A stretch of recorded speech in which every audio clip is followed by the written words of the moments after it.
Today, we're going to be talking about. Today we're talking about deaf and hearing relationship tips focusing on communication. Right, so one of our most popular videos we made quite a while back about deaf hearing relationships, so that was more generic tips. So I kind of looked at that one and I noticed there wasn't anything specifically talking about communication, so why not do that today? It's really important, really, for any relationship. Yeah, in any relationship, but we wanted to talk about our experience being in a deaf and hearing relationship. So, Yeah, and Peanut wants to be in the video too. Ugh.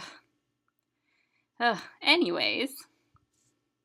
Okay, so first, kind of the reason we decided to do this is I know a lot of people have left comments kind of asking, well, one was asking, did I know sign before I met Jenna? Which the answer is yes, I knew sign language before I met her. And the second one was talking about if I didn't know sign language, how did you communicate or whatever. So I want to kind of explain about that. okay, the first and most important tip in a relationship is you both have to agree on what kind of communication mode you're going to be using. That could be sign, could be spoken language, writing, but whatever you guys feel comfortable with using, use that as communication. There's a less chance of misunderstandings and that type of thing. So that is most important. Yeah, and remember, if the two of you meet and you don't have, a type of communication mode in common, maybe, they only sign, you only talk, try and figure out what is the best way. Maybe you can learn sign language or they're willing to write a little bit, until the two of you have a similar mode of communication, whether that's sign or cue or writing or texting or whatever. But it's just important to be on the same page, you know what I mean? The second tip is there will, not if, but there will be misunderstandings. It's going to happen. It's happened to the two of us. It doesn't matter if you have the same language or, maybe it's not both your native language. Maybe I learned sign language and you already knew sign, but still, there's going to be misunderstandings. It's important to be patient. Don't just be like, oh, you don't understand me? Never mind.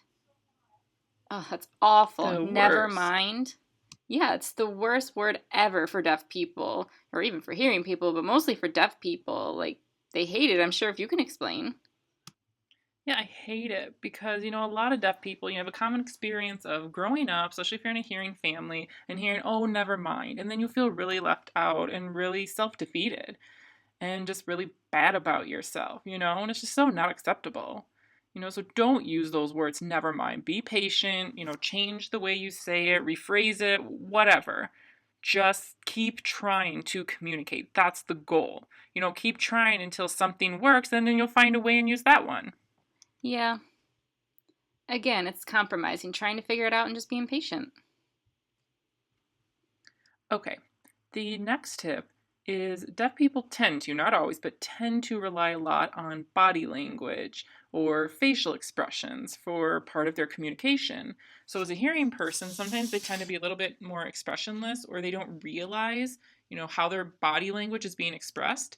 So, that means that hearing people need to be more clear about showing their body language, or if they don't really have a lot of expression, sometimes people don't realize that, but deaf people can pick up on things, the way that you express yourself or your body language. So just be aware of that and learn how to better use that for communication purposes. Yeah. I can think of many different people who have said, not specifically for a relationship, but in general, conversations, if you're very flat with your facial expressions, they can't really connect well. They don't feel like you're involved, Maybe that's just typically how you are, but try to be a little bit more expressive, I guess. You don't have to be like all over the place like me, but, just a little bit of effort is good, to make sure you feel involved. Yeah, simmer down. Yeah, people tell me I'm very expressive. Oh well. So, now understand, deaf culture and hearing culture sometimes has their differences. In deaf culture, they tend to be very direct and to the point, And sometimes, maybe as a hearing person, they think, wow, that's really blunt or maybe offensive. but that's not intentional most of the time. I mean, sometimes you can be blunt and offensive, but most of the time it's not. Whereas in hearing culture, you tend to, beat around the bush, that phrase. So sometimes for a deaf person, they're like, come on, like, what's your point?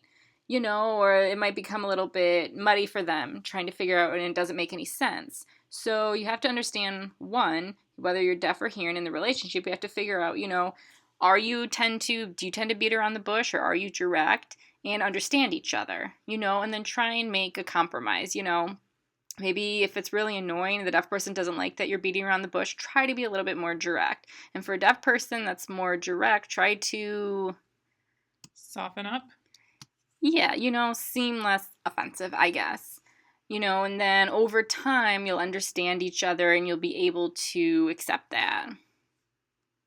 Right. Like earlier in our relationship, sometimes I was really blunt and I didn't realize, she was a little bit sensitive. And so, I mean, that's just who she is. So I had to get used to realizing I got to soften up a bit, more like change my word choices or, learn a better way to approach whatever thing I'm trying to say, to better match her. So it took time, but it works fine. Yeah. Okay. The last tip for the video. Now, we've talked about communication in person, but now I want to focus on communicating that happens when you're not in person, when you're apart. Digital communication. Right. So, with deaf people, they tend to not talk on the phone. I mean, some can if they're hard of hearing. Yeah, but still, even with that, there can be miscommunication. So usually you can text or video call or use VRS maybe. Find whatever way matches you best. Yeah. Sometimes some methods may not be preferable. Like, for example, I work VRS. It's great, whatever. But using VRS to talk with her, I hate. No disrespect for the interpreters, but I have tried it maybe twice. And for some reason, I just can't accept the interpreter, I guess, in their voice and their style. Like, it just doesn't match her. And it's not like they're doing a bad job or anything. It's just, they can't be her. And for some reason, I hate it. Yeah, she can't stand third party in the conversation. Yeah, I don't like that. I would prefer to use texting, IM, or video if possible. It'd be best if we could video chat if possible. But if not, then using IM or texting is fine. Just be careful with that because, with texting and IM, you can't, see the other person's emotions. And sometimes it can be a little bit of a misunderstanding. That's true. Sometimes I'm kind of like, are you mad? Are you not? Or you think I'm mad? And I'm really not. There's no facial expressions. And like I said, that's part of my communication is using facial expressions. Yeah, unless you use emojis. Yeah, but even with that, sometimes it's not enough. Yeah, that's true. But just remember, digital communication, it's important to be clear and, use whatever you're comfortable with. For the two of us, we agreed on that. Maybe she really loves using VRS, but I hate it.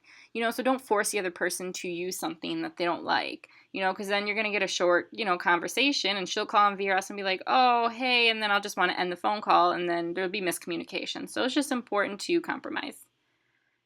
So those are our communication tips. I'm curious if you guys want to add any tips. Let us know. Maybe you have something different that was successful for your relationship or something that wasn't successful for your relationship. Say, hey, this doesn't work, and then maybe try and put a way to improve that, so we can all share with each other and we can improve our relationship. Okay, so if you enjoyed the video, click like and subscribe and please check out our Patreon page. If you want to, give us some support. We'd be grateful. We're always appreciative of your support. Yep. See you in the next video. Bye. Bye. So, understand, again, there's going to be regional signs, so sometimes you might not be familiar with that, and you have to be confident to be able to say, hey, I don't know what that means, or try and figure out what it means. Ready? 2, 3, go! Go!